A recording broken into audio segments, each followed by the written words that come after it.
बहुत समय पहले एक गांव था जिसका नाम सुखपुर था। उस गांव में रामू नाम का एक किसान रहता था। वह गरीब जरूर था, लेकिन ईमानदारी और मेहनत में उसका कोई मुकाबला नहीं था। उसके पास थोड़ी सी जमीन थी, जहां वह दिन रात मेहनत करता, लेकिन हर बार किसी न किसी वजह से उसकी फसल खराब हो जाती। कभी सूखा पड़ता, तो कभी बारिश सब बहा ले जाती। रामू हर रात छत पर लेटकर आसमान की ओर देखता और सोचता, क्या यही मेरा भाग्य है? क्या भगवान ने मुझे गरीब रहने के लिए ही बनाया है? पंडित जी की सीख एक दिन रामू अपनी परेशानी लेकर गांव के प्रसिद्ध पंडित जी के पास गया। पंडित जी ज्ञानी और अनुभवी थे। रामू ने कहा, पंडित जी, मैंने पूरी मेहनत की, लेकिन मेरी किस्मत कभी मेरा साथ नहीं देती। क्या मैं अपनी जिंदगी ऐसे ही बिताऊंगा? पंडित जी ने मुस्कुराते हुए जवाब दिया, बेटा, भाग्य हमारे कर्मों का ही फल होता है। अगर आज का प्रयास असफल हो जाए, तो कल एक नई कोशिश करो। जब तक हम अपने हाथ से काम करते रहते हैं, भाग्य को बदलने की शक्ति हमारे पास रहती है। रामू ने पंडित जी की बात ध्यान से सुनी और अपने घर लौट आया।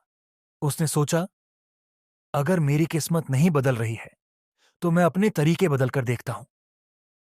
नए तरीके की शुरुआत रामू ने अपनी खेती के तरीके बदलने का फैसला किया। उसने दूसरे गांव के सफल किसानों से मिलकर नई तकनीकों के बारे में सीखा। उसने अपने खेत में बेहतर बीज, खाद और पानी का सही इस्तेमाल करना शुरू किया। अब वह हर दिन कुछ नया सीखता और अपनी फसल को बेहतर बनाने के लिए कड़ी मेहनत करता। शुरुआत में उसे बहुत मुश्किलें आईं, लेकिन उसने हार नहीं मानी। धीरे धीरे उसकी फसल बेहतर होने लगी। पहली बार उसकी मेहनत रंग लाई और वह अपने खेत से इतना अनाज उगाने में सफल हुआ कि वह गांव में सबसे अच्छा किसान बन गया। गांव वालों की प्रेरणा रामू की सफलता देखकर गांव के अन्य किसान भी हैरान रह गए।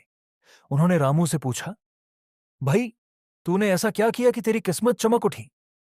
रामू मुस्कुराकर बोला, दोस्तों, मैंने अपनी किस्मत को कोसना बंद कर दिया और अपने काम करने के तरीके बदल दिए। मेहनत तो पहले भी करता था, पर अब मैंने सही ज्ञान और समझदारी के साथ मेहनत की। यही मेरी सफलता का राज है। धीरे धीरे पूरा गांव रामू के नक्शे कदम पर चलने लगा।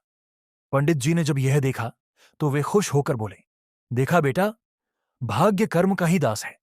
जब इंसान सच्चे दिल से प्रयास करता है, तो भगवान भी उसका साथ देते हैं। रामू की नई पहचान। रामू अब सिर्फ एक किसान नहीं रहा, वह गांव वालों के लिए प्रेरणा का स्रोत बन गया। उसकी कहानी दूर दूर तक फैल गई। लोग उसे मिलने आते और उसकी बातों से सीखते। रामू ने न केवल अपना भाग्य बदला, बल्कि पूरे गांव की सोच बदल दी। सीख। भाग्य उन्हीं का साथ देता है जो खुद पर विश्वास रखते हैं और कभी हार नहीं मानते। कर्म ही जीवन का सबसे बड़ा साथी है।